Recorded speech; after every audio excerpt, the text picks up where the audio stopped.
Jubilee hills ప్రచారం దాదాపు ముగిసినట్టే. అన్ని పార్టీలు హోరాహోరీగా ప్రచారం చేశాయి. బీజేపీ అయితే ప్రతి డోర్ టు డోర్ ప్రచారం చేసింది, ప్రతి డివిజన్ కవర్ చేసింది.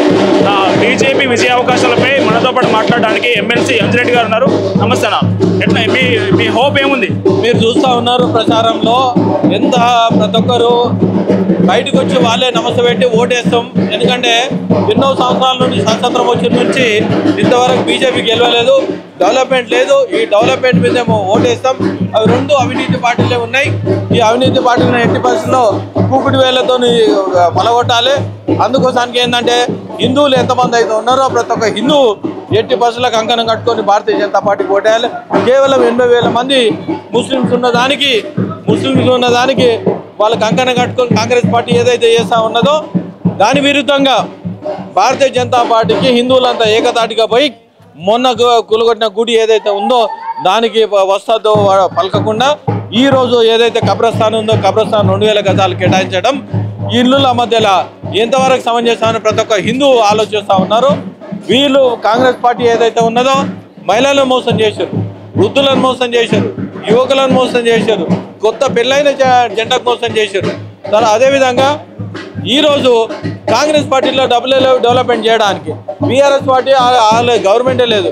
ఒక డెవలప్మెంట్ చేసే లంకల దీపారెడ్డి గారు ఎప్పుడైతే గెలుస్తారో ఆయన కిషన్ రెడ్డి గారు కేంద్ర మంత్రిని పట్టుకొని మోదీ గారి దగ్గరికి ఫండ్ తీసుకొచ్చి ఈరోజు అమృత్ స్కీమ్ కింద 15 ఫైనాన్స్ అమౌంట్ కింద కూడా ఈరోజు డబ్బులు వస్తూ ఉన్నాయి. ఈ డబ్బులతోనే ఇక్కడ డెవలప్మెంట్ జరుగుతూ ఉన్నది. ప్రతి ఒక్కరు ఎవరైతే చదువుకుంటా ఉన్నారో వాళ్ళకు కూడా ఫీజు రీయింబర్స్మెంట్ ఇవ్వకుండా, అదేవిధంగా ఆరోగ్యశ్రీ అమౌంట్ కట్టకుండా ఈ విధంగా నడుస్తూ ఉన్నది. వాళ్ళకి బుద్ధి రావాలంటే ఎట్టి పరిస్థితుల్లో భారతీయ జనతా పార్టీకి ఓటేసి 1వ నంబర్ మీద గెలిపేయాలని ప్రతి ఒక్కరు కోరుతా ఉన్నాను. అందరు కంకణం కట్టుకొని ఉన్నారు. అదేవిధంగా ముస్లిం దానిలో కూడా ఏదైతే చదువుకున్న ఆడపిల్లలు ఏదైతే ఉన్నారో చదువుకున్న వాళ్ళు ఉన్నారో మోదీ గారు ఉంటేనే భారతదేశానికి మంచి విలువ వస్తుంది. ఈ విలువతో పాటు మనకు ఈ పార్టీకి భారతదేశం విలువ ఎప్పుడైతే వస్తుందో ప్రతి ఒక్కరికి విలువలు పెంచే రకంగా భారతీయ జనతా పార్టీ ఉంటుంది. ఆ విధంగా 1వ నంబర్ మీద ఓటేసి గెలిపిస్తేనే ఈ రెండు పార్టీల అవినీతి బయటపడుతుంది, బుద్ధి వస్తుంది, ఇక్కడ డెవలప్మెంట్ కావడానికి ఆస్కారం ఉంటుందని తెలియజేస్తూ అందరికీ భారత్ మాతాకి జై. 2028 వరకు అధికారంలో మేమే ఉంటామని చెప్తా ఉన్నారు.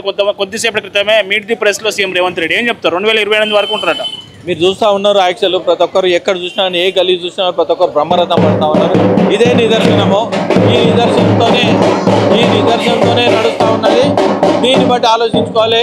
ఎట్టి పరిస్థితుల్లో రాబోయే రోజుల్లో డబుల్ ఇంజన్ సర్కార్ వస్తుంది, మనకు తెలంగాణకి ఇబ్బంది కాకుండా ఉంటుందని తెలియజేస్తా ఉన్నాం. పవన్ కళ్యాణ్ గారు వస్తారన్నారు, ప్రచారానికి వస్తారనే టాక్ నడిచింది. ఏమన్నా నిరుత్సాహం ఉందా? అట్లేం లేదు. కొన్ని కారణాల వల్ల ఆయన ఏపీ షెడ్యూల్ అది ఒక 15 రోజుల కిందనే ఫిక్స్ అయి ఉంది. గవర్నమెంట్ ప్రోగ్రాం కాబట్టి ఆయన వెళ్ళడం, అదేవిధంగా రాష్ట్ర వ్యాప్తంగా ఇక్కడ మాకు గ్రేటర్ హైదరాబాద్ అధ్యక్షులు రాజలింగం గారు, అదేవిధంగా దామోదర్ రెడ్డి గారు, రమేష్ గారు, కార్తిక్ గారు, సతీష్ గారు, చారి గారు, ఈ సాయి, మిగతా అందరు నాయకుల్ని ఇక్కడ శిరీష గారు, కావ్య గారు, ఇక్కడంతా మా పార్టీకి సంబంధించిన శ్రేణులంతా ఇక్కడ రావడం, ప్రచారం చేయడం గత 4-5 రోజుల నుంచి. ఎందుకంటే బలంగా పార్టీ ఇక్కడ తెలంగాణలో బలంగా ఉంది. అందులో భాగంగా మేము ఈ జూబిల్స్ కాన్స్టిట్యున్సీలో దీపక్ రెడ్డి గారికి మద్దతు తెలుపు. ఎట్లా ఉంది రెస్పాన్స్? ఎట్లా ఉంది? ప్రజలు బాగుంది. మనము ఊహించిన దానికంటే గెలుస్తుందని మీకు తెలియదు. జూబ్లీ హిల్స్ ఉప ఎన్నిక ప్రచారం అయితే ముగిసింది. నాయకులు ఖచ్చితంగా ఇది బీజేపీ గెలుస్తుంది. ఎందుకంటే మేము అభివృద్ధి చేసేది ఒక పార్టీ, 2 పార్టీలను చూశారు కాబట్టి ఈ జూబ్లీ హిల్స్లో ఖచ్చితంగా బీజేపీ రాబోతా ఉన్నదని ఎమ్మెల్సీ అంజిరెడ్డి గారు చెప్తా ఉన్నారు. కెమెరామెన్ శశితో కరుణాకర్, కోరబండ.